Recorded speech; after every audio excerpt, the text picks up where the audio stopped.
Before I loved her, I never knew a single heart could carry so much pain, but still learn how to smile like the world never hurt her.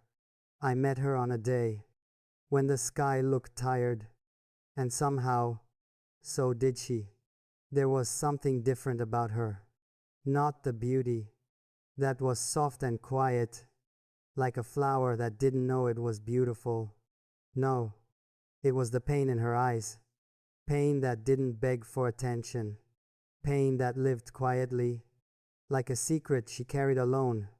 She smiled when she spoke, but her eyes always looked like they were a step away from breaking. And the first thing my heart whispered was, "I love you, my poor girl." Not because she was weak, but because she had survived things she never talked about. She never told me her story. She didn't need to. Her silence spoke louder than any words she could ever say. Sometimes she would stare at the ground before answering a simple question. Sometimes she would flinch when someone raised their voice, even if it wasn't meant for her. Sometimes she laughed like a child, and then suddenly went quiet, as if she remembered. She didn't deserve happiness. She didn't know it, but every time she fell silent, a part of my heart cracked a little more. I wanted to ask her, "Who hurt you this much?" But the truth is, she had learned to hide her wounds so perfectly that even questions felt like knives. So I didn't ask. I just stayed, quietly, softly, gently, because girls like her don't need loud love. They need safe love.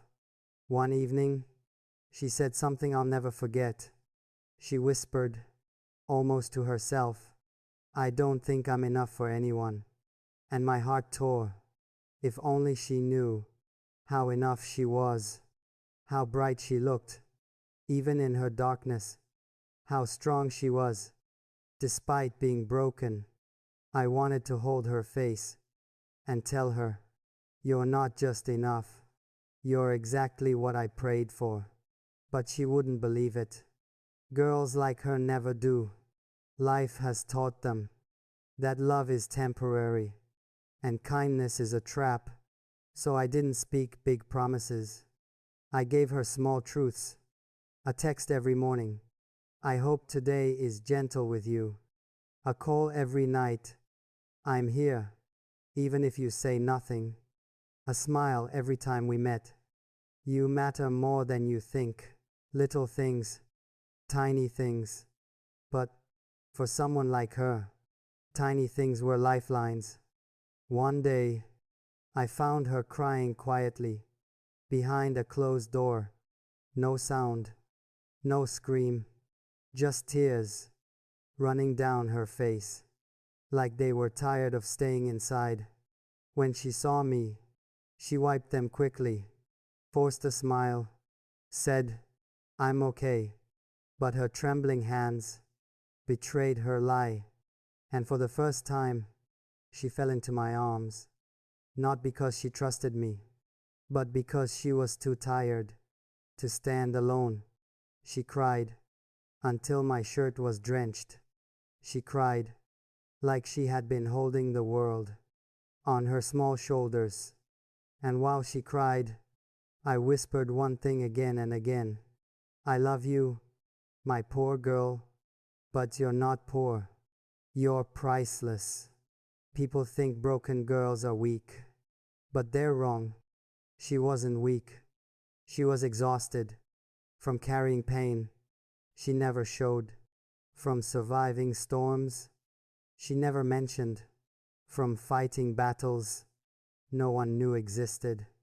Loving her, it wasn't like loving others. It was like holding a butterfly, too fragile to squeeze, too precious to lose. I didn't want to fix her. She wasn't a project. I wanted to love her until she remembered how to love herself.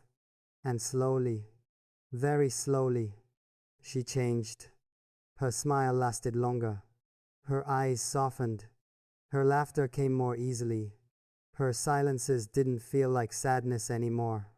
She began healing, not because of me, but because she finally believed she deserved to heal.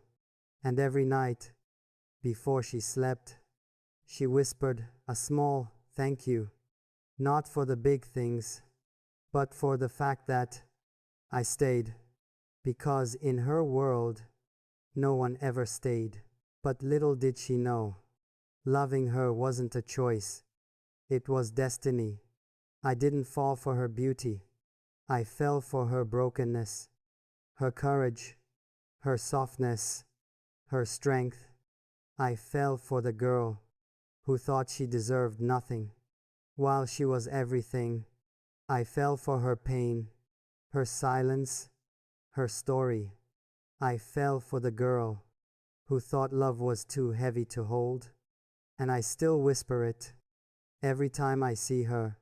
I love you, my poor girl, and I always will.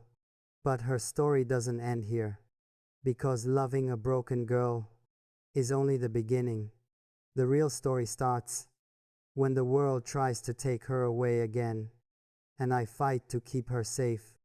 Healing looks beautiful from far away, but up close, it is messy, shaky, painful, slow. And her healing, it wasn't a straight road, it was a storm, with moments of sunlight that disappeared too quickly. Some days she smiled like nothing hurt. Some nights she cried like everything did. But I stayed, not because she needed me, but because I couldn't imagine a world where she cried alone again. One night, she called me at 2:17 a.m. Her voice was trembling, the kind of trembling that only happens when the heart is carrying too much. She whispered, "Can you just talk to me? I'm scared of my thoughts." And the silence broke inside me, because girls like her don't ask for help unless the darkness becomes louder than their breath. So I didn't ask what was wrong. I didn't ask why she was crying. I just stayed on the call, speaking softly, letting her know I wasn't going anywhere. She didn't need answers. She needed presence. So I gave her mine, until her breathing slowed, until the storm inside her softened, until she fell asleep, with the phone still pressed to her ear. I watched her breathe, and I whispered softly, "I wish you knew how strong you are. I wish you knew how loved you are."